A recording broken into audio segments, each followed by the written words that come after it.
Michelle asked me to come to speak here tonight, I was really excited because I've been here on a Monday.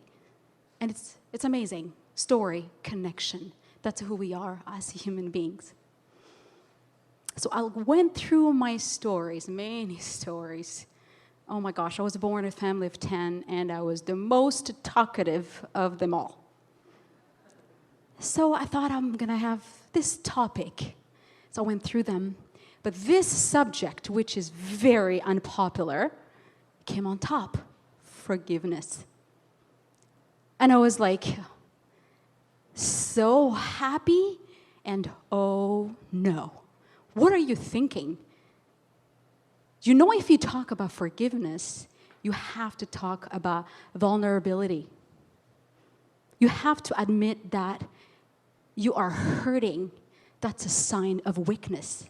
You know, our society here, we don't just judge the person who does something wrong. Even the person who dares to forgive, we say, don't you know what they've done to you? Do you even know how big that was? They don't deserve it. So, I'm glad today I took courage to share my story. Thank you. So, I was 17. And I think Michelle mentioned the genocide against Tutsi in Rwanda. I am a Tutsi, even though we don't use that anymore. We only use it for forgiveness and reconciliation. That's amazing. But I was a Tutsi. I survived the genocide. One afternoon, my sister and I, who is a twin, supposed to be here today, but she couldn't make it. And it's my birthday tomorrow, so our birthday. One afternoon, we're getting ready to go to our band practice. We loved music. Mom was like, girls, be careful, it's not safe out there. We're like, Mom, it's fine, nothing's gonna happen to us. I mean, when you're 17, I have a 15-year-old every minute. I'm bored. And they have everything, every electronics, everything in the world.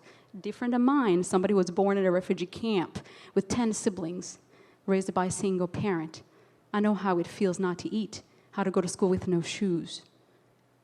So, we're going to band practice because we're trying to live a normal life like a teenager. Okay. Well, we ignored that. We have seen people floating bodies in rivers, even dead people on the streets. Now, you're a teenager. You want to have a normal life, whatever normal is. So we took off. We walked, went to a bus station. We got in. We're not even paying attention to what's going on in there, just chatting. A few minutes later, we hear noises, and we turn around, we see these angry men. There were about 5 of them.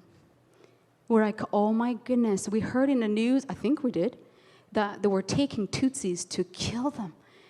And it was just not killing them with the machetes like they were doing during the 100 days where 1 million people died. That's 10,000 people a day.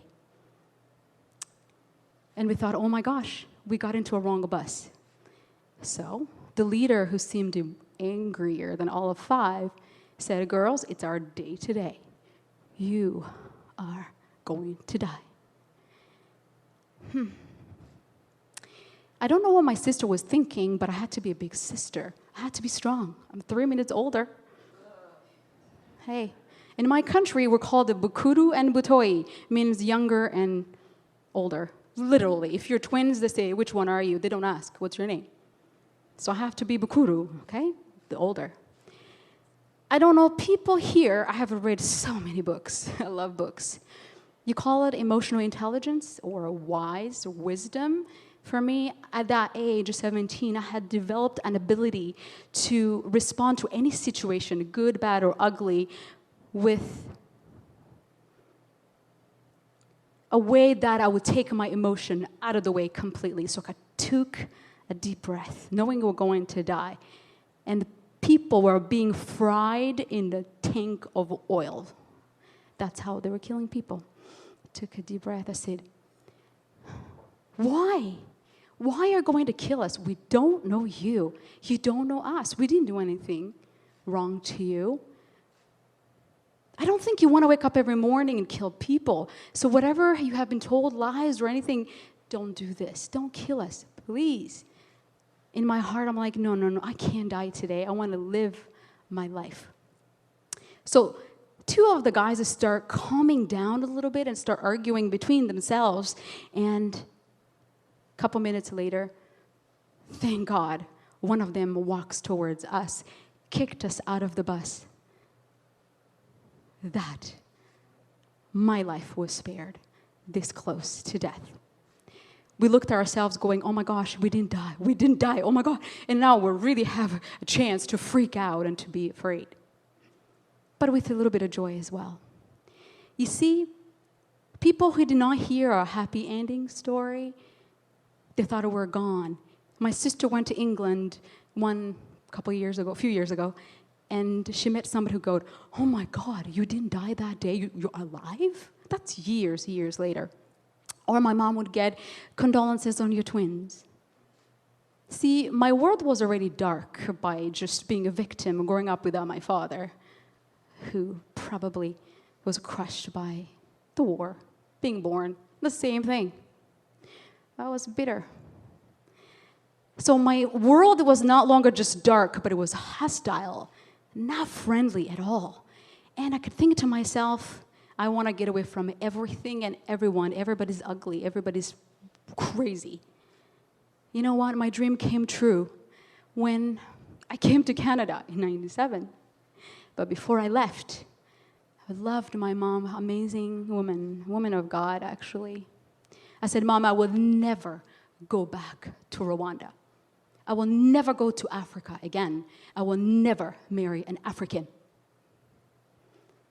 Mom looked at me. It's funny. It's almost like she got me. She understood me because she didn't say anything. So, after a few years in Canada, I'm now married, not with an African. Blonde, blue eyes, Irish, as far as I can go from Africans.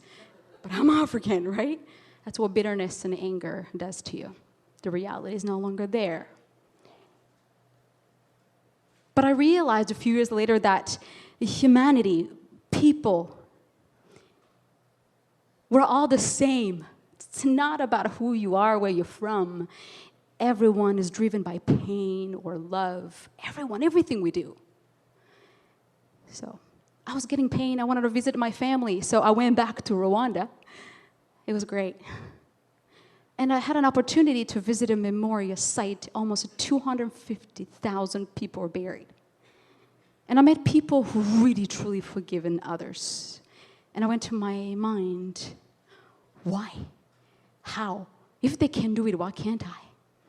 So I started this obsessed journey of understanding. I want to know what forgiveness is. I wanted it.